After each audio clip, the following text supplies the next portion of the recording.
నువ్వు మినిస్టర్ బావమర్ది అయితే నాకేంది? ఓ అబ్బా, చిన్న పిల్లకాయని బెదిరించినట్టు బెదిరిస్తా ఉండవే.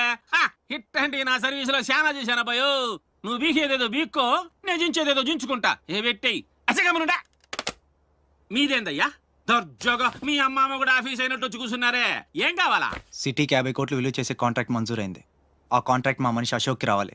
మిగతా కాంట్రాక్టర్లను ఒప్పించే పూచి ఛత్రపతిదే. మీకు కూడా పైనుండి ఏదైనా ఒత్తిడి ఉంటే తనే చూసుకుంటాడు. బ్రిడ్జ్ క్వాలిటీ షూరిటీ అంతా తందే. సో అశోక్కి కాంట్రాక్ట్ ఓకే అయినట్టు సంతకాలు చేయండి. అది కూడా ఆయనే పెట్టేసుకోమని రాదా? నేనెందుక? ఆఫీసర్ అంటే లెక్క పక్క లేకుండా పైన పాసు బీసినావు లేవు. ఛత్రపతి గురించి మీకు తెలీదు. నా సంగతి కూడా నీకు తెలియదు అబ్బాయో.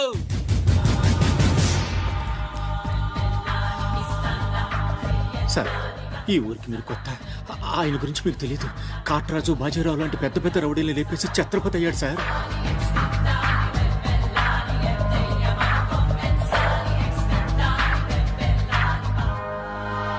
ముందు సంతకం పెట్టండి సార్. ఇదిగోండి.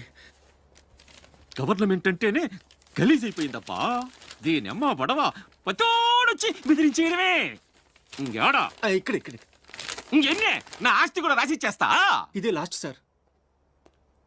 తీసుకోండి బాబు.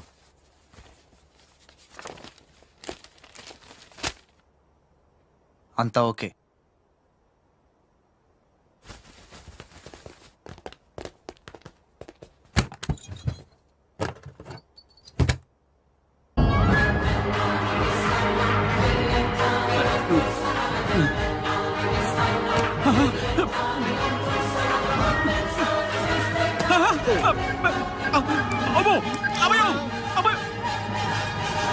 మూడే బాంబులు ఉన్నాయి, నాలుగోది ఎదురా.